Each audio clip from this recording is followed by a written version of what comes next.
All right. Ever catch yourself daydreaming about writing a book? I mean, who hasn't, right? Oh, totally. But what if I told you that a book can be more than just a passion project? What if it could be a strategic tool, like something to really elevate your entire career? Okay, now you've got my attention. That's what we're diving into today. We've got John North's book, Publishing Secrets for Entrepreneurs. And let me tell you, this book, it's a game changer. Have you had a chance to take a look? I have, yeah. And you're right, this isn't your typical write a book, get it published, cross your fingers kind of guide. No, not at all. North flips the script. He shows you how to, design a book that strategically positions you as an expert. Okay, I'm hooked already. Yeah, and it attracts your dream clients, too. So it's not just about writing a good book. It's about writing a book that works for you. Exactly. And one of the first things North unpacks is this idea of legacy versus logic books. Okay, legacy versus logic. Yeah, it's a framework for thinking about what you want your book to achieve. All right, so let's unpack this legacy versus logic thing. What's the difference and why should we care? So a logic book, it's all about delivering valuable, actionable information. Practical stuff. Exactly. That quickly establishes you as, an authority. Think of it like a masterclass. I like it. Yeah. In your area of expertise, just condensed into a reader-friendly format. So if you're someone who loves sharing practical tips, strategies, yes, a logic book could be your jam. Precisely.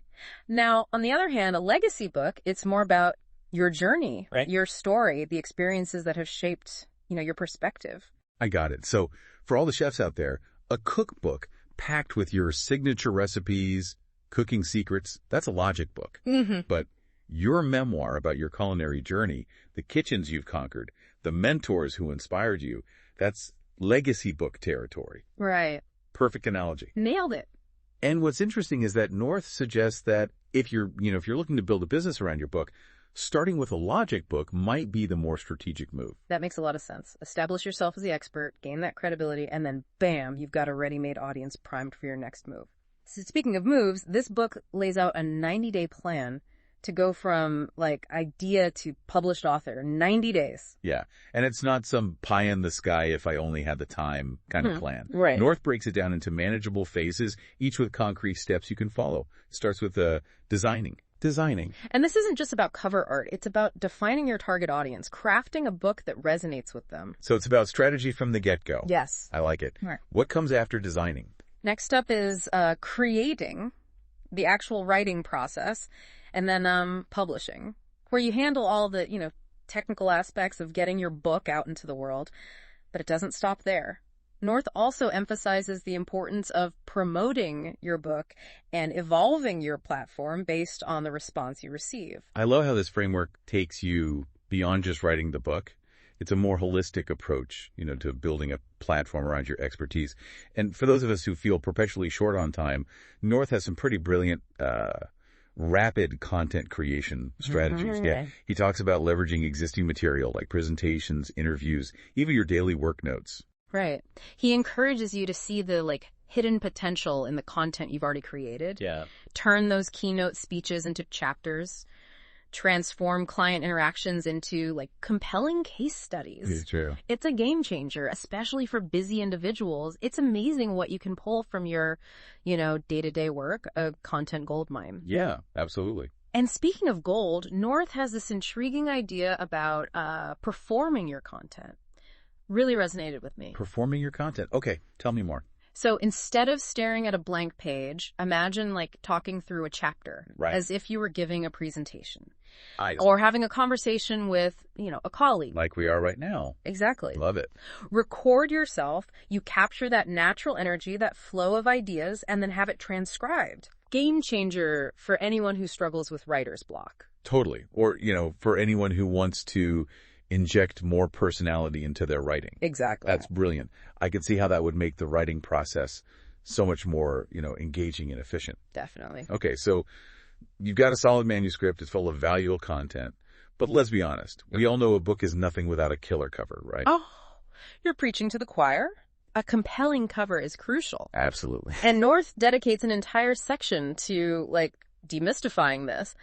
The art and science of cover design. There's a science to it. Oh, yeah. He emphasizes that it's not enough to just make it look pretty. You need to grab attention, convey the book's value within seconds. Second. Oh, wow. Okay. Because let's face it, first impressions matter. I mean, we've all been drawn to a book based on its cover at some point, right? Absolutely. Human nature. Yeah. And North dives into the psychology behind, what makes a cover effective. Okay. Professional design, high quality imagery. And then he talks about avoiding common pitfalls too, like bad fonts or cluttered layouts. So you're getting the inside secrets. Yeah. That can save you from making, let's be honest, costly mistakes. Exactly. What are some of the specific don'ts that he mentions? I'm always up for avoiding design disasters. One of his biggest pet peeves is cramming too much text onto the cover. Oh, yeah, I've seen that. You want your title to be the star, not Right. lost in a sea of words, right? Right. He also cautions against using busy backgrounds, makes the text hard to read. It's all about clarity, visual impact, conveying the essence of your book at a glance. It's like a billboard for your expertise. Right. You need to hook the reader with that first impression. Okay, so you've written an amazing book. You've got a cover that could stop traffic. It's out there in the world. Okay. Now what? Does North talk about marketing strategies at all? He does. And he emphasizes that becoming a bestseller, it isn't just about luck Right. or hitting some magical number of sales. Right. It's about the strategic actions you take before, during, and after your book launch. Okay. And he's got a really interesting perspective on this whole bestseller thing, actually. Okay. He says it's not the end goal. Right. It's a stepping stone. What do you mean by that? I mean, isn't becoming a bestseller like the dream? It might seem that way, but North argues that the real magic, it happens after you achieve bestseller status. Okay. It's about leveraging that credibility to, open doors to bigger and better opportunities. Like what? Speaking engagements, media appearances, developing high-ticket programs. So it's not about the ego boost No. of seeing your name on a list. It's about using that achievement to, Propel your business forward. propel your business forward. Exactly. I like that. Practical and strategic, very on brand. Right. What else does North suggest when it comes to marketing your book? He introduces this concept he calls the Dream Sell 100. Dream Sell 100. And it's a brilliant strategy for anyone who wants to make a real impact and build a thriving business around their book. Okay, I'm intrigued. Break it down for us. What is the Dream Sell 100 all about? It's about focusing on quality over quantity. Okay. Instead of trying to reach everyone with your message, North encourages you to identify your ideal clients, like the top 100 people you'd love to work with, and target them directly.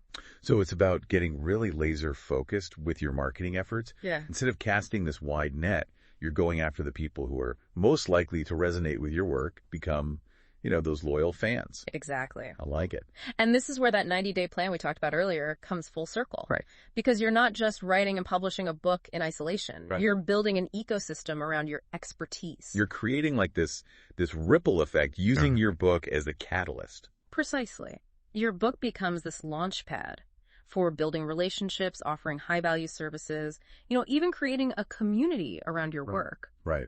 And speaking of community, North has this really interesting point about the impact your book can have, even if it never hits the bestseller list. Really? You mean it's not all about becoming the next big thing? Exactly. He says that everyone has at least a 120-page book in them. Wow. A story waiting to be told. And sometimes the most powerful books, they aren't the ones vying for a spot on the bestseller list, right? Yeah. They're the ones that speak directly to the hearts and minds of a select group of people. It's about the impact you make. Yeah. Not just, the accolades you collect. Absolutely. Think about it this way. What if your book, even if it only reached 100 people, had the power to change their lives, inspire them to take action, or, shift their perspective in a meaningful way? That's a powerful legacy to leave behind.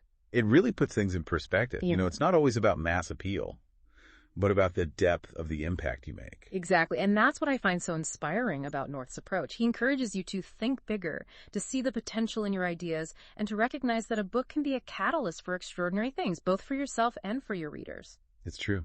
This has been such an eye-opening deep dive. I mean, this book, Book Publishing Secrets for Entrepreneurs by John North, it's not just a how-to guide. No. It's like a roadmap It is. to creating a meaningful impact. I couldn't agree more.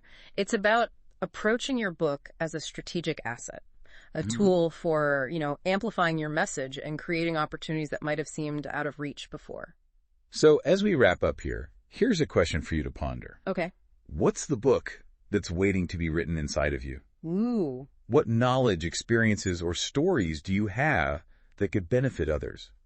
Maybe it's time to put pen to paper or fingers to keyboard and start writing that 120-page masterpiece. I love it. This has been fantastic. Thank you. Thank you.